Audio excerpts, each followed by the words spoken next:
¿Comienza la primavera latinoamericana en 2019?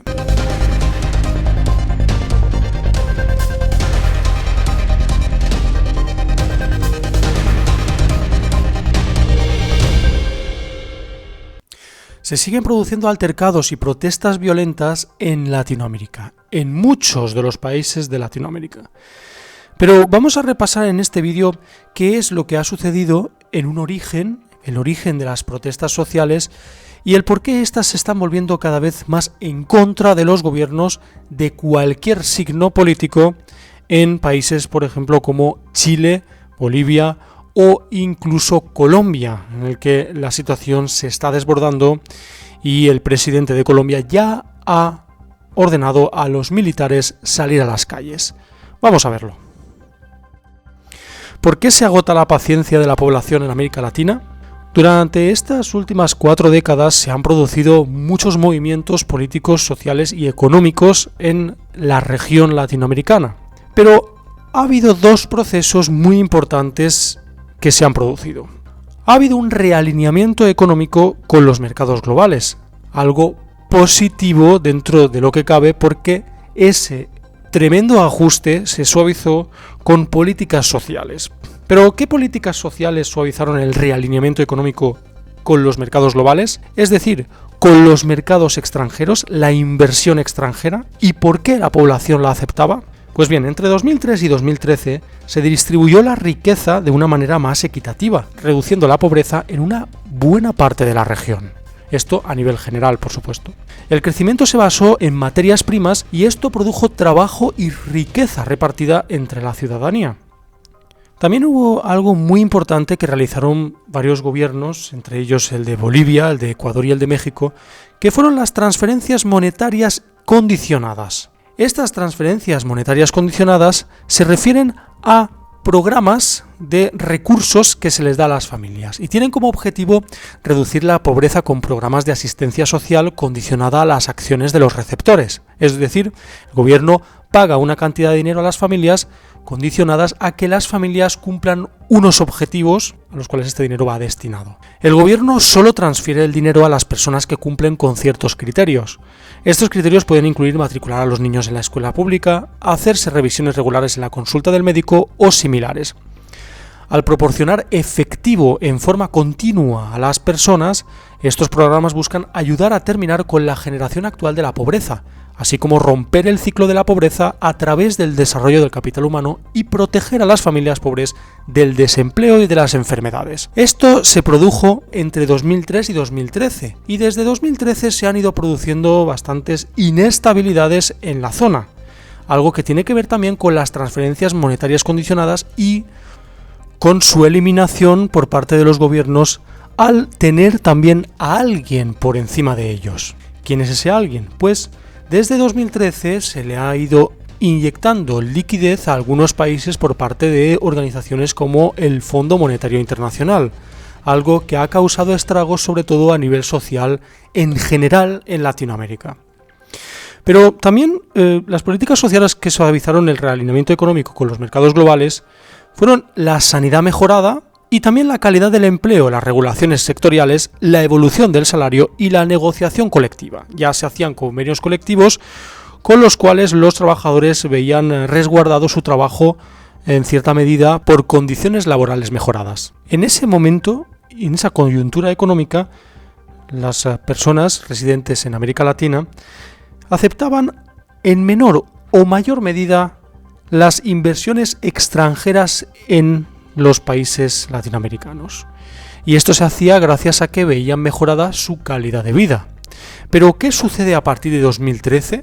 Cuando todo empieza a resquebrajarse, unos momentos muy delicados que vivimos ahora y que son en gran medida por organizaciones como el Fondo Monetario Internacional, que intenta coartar a los países dejándoles dinero prestado que luego está envenenado, y también, por supuesto, por los errores gubernamentales de algunos de esos países, algunos de los países donde las protestas están siendo generalizadas. Hemos comentado lo que sucedió en el periodo desde 2003 a 2013, un periodo muy importante en Latinoamérica y que fue el precursor de una cierta estabilidad social y sobre todo de la calidad de vida de las familias, que hizo mejorar su perspectiva.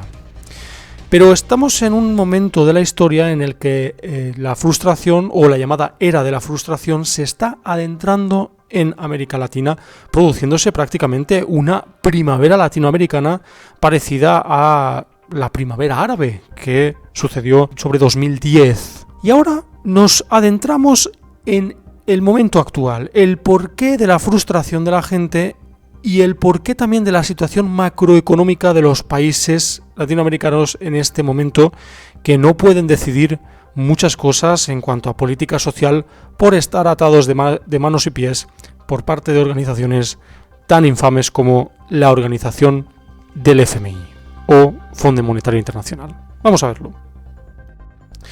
Las guerras comerciales, el estancamiento de los tratados de libre comercio y el regreso del nacionalismo económico plantean una amenaza real a los latinoamericanos y a otros que dependen de los mercados extranjeros.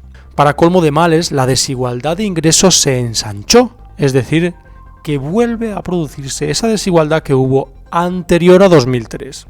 Aunque ya era la región más injusta del mundo en este aspecto, América Latina había hecho algunos avances antes de 2015, pero después la desaceleración del crecimiento del PIB y políticas sociales torpes revirtieron la tendencia. Los dirigentes latinoamericanos de todo el espectro político se hallan en una encrucijada. Mientras que el mundo dio la espalda a la globalización y a la apertura de fronteras para favorecer bloques nacionales y regionales, como por ejemplo el caso de Donald Trump y Estados Unidos, los gobiernos pro globalización enfrentan los anhelos de votantes que se tomaron en serio la promesa de derechos económicos y bienestar social y todavía están esperando. La gente está impaciente e indignada. La economía de Argentina, por ejemplo, viene en picada desde 2017. El salario real se redujo, aumentó la pobreza.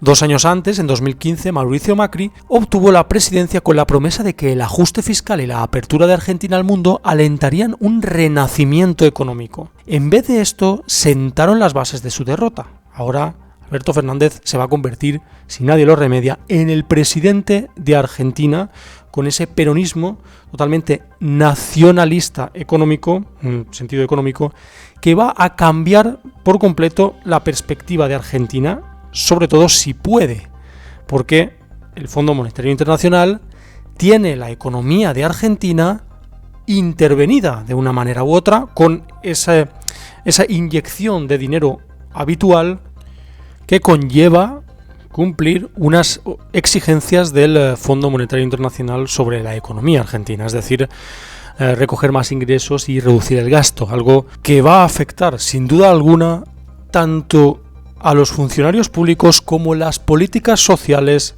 del país argentino durante los próximos años. En muy pocos años el paquete de reformas pro mercado y apertura económica quedó aparentemente a contramano del resto del mundo, donde la política empezó a girar en torno a la desglobalización, el nativismo y el proteccionismo, mientras que la esperanza cedía paso a la frustración y a la incertidumbre por el futuro de las familias.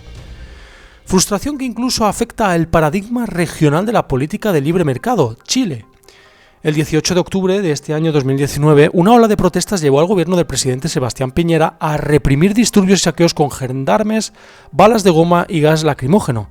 Durante la semana que siguió, el mundo vio imágenes que parecían contradecir la estabilidad del modelo chileno. Tras los disturbios y la sangrienta respuesta del ejército y de los carabineros, llegaron vídeos de Piñera rodeado de hombres en uniformes militares declarando que el país estaba en guerra, una retórica que suscitó recuerdos de los 17 años de dictadura militar de Augusto Pinochet. No obstante, el impresionante desempeño de Chile en materia de crecimiento económico y reducción de la pobreza desde el final de la dictadura en 1990, la sombra de la desigualdad se cernía sobre el país. Ahora, los que todavía no han visto los beneficios perdieron la paciencia. Pero nadie se salva, esto no tiene que ver con ideologías o con gobiernos de un color o de otro. Hasta los gobiernos progresistas parece que se les acabó el tiempo. Hace unas pocas semanas, cuando el gobierno de Ecuador anunció una reducción de los subsidios a los combustibles, un estallido popular obligó al gobierno del presidente Lenín Moreno a huir de la capital, Quito. Heredero del gobierno de centroizquierda de Rafael Correa, Moreno había recurrido al Fondo Monetario Internacional y adoptado un programa de ajuste fiscal. Como en Chile, a las masivas manifestaciones se les respondió con dura represión. Al final, Moreno tuvo que archivar las controvertidas políticas para restaurar la paz. En algunos casos, el malestar llevó a la parálisis del país. En Perú, la renuncia del presidente Pedro Pablo Kuczynski en marzo de 2018 envalentonó aún más a las fuerzas populistas del fujimorismo en el Congreso y alentó manifestaciones contra la ilegitimidad de los políticos peruanos. El cierre del Congreso decidido el mes pasado por el actual presidente Martín Vizcarra genera dudas sobre el futuro del país. A esto se le suma la onda expansiva de la victoria de Bolsonaro en la elección presidencial del año pasado en Brasil, que puso fin al largo consenso de centro-izquierda brasileño y dio un paso a un nuevo régimen incivil y amiguista. Puesto que el FMI predice que el crecimiento económico este año será un 0,8%, no hay modo de saber hasta cuándo la retórica incendiaria de Bolsonaro mantendrá contentos a sus partidarios. Puede que también a él se le esté acabando el tiempo y la paciencia a la población civil de Brasil. Cada país está viviendo un drama propio, con diferentes características, pero lo que es evidente en la región es que mientras el tejido de la integración global se deshilacha, los gobiernos latinoamericanos enfrentan un aumento de la insatisfacción popular y una marcada pérdida de confianza pública en los gobiernos y las instituciones, pero también en los nuevos políticos que se hacen cargo de los países.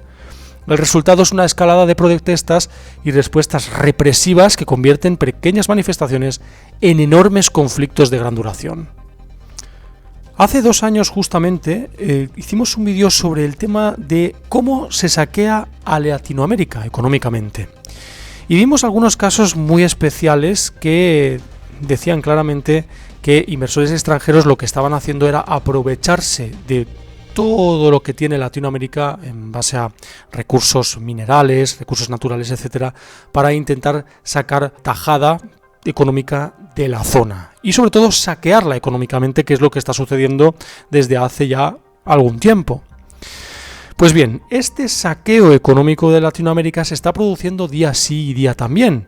Y parece que hay organizaciones como el Fondo Monetario Internacional que quieran ayudar a Latinoamérica, pero que en realidad lo que están haciendo es intentar saquearla todavía más. ¿Por qué? Veremos en algún vídeo aquí que haremos en este canal cómo el Fondo Monetario Internacional responde a intereses multinacionales de, sobre todo, Estados Unidos, que es donde tiene su sede principal. También hicimos un vídeo no hace mucho sobre el tema de ¿cuál es el enemigo público número 1 de Latinoamérica en general? Y este también es muy interesante de ver para que veáis un poco lo que tiene que ver con el Fondo Monetario Internacional y las empresas que pueden estar detrás de este saqueo económico a Latinoamérica y también saqueo de los derechos sociales de la población. Veremos lo que sucede, esperemos que no vaya a más la inestabilidad y que las políticas sociales vuelvan a donde estaban, con las transferencias monetarias condicionadas también presentes en la vida de la gente. Muchas gracias a todos, ya sabéis, podéis darle a like, suscribiros, también por supuesto podéis compartir el vídeo con vuestros amigos en redes sociales y lo más importante, podéis mostrar vuestras teorías y opiniones en los comentarios abajo del vídeo. Muchas gracias y hasta la siguiente, amigos. Hasta luego.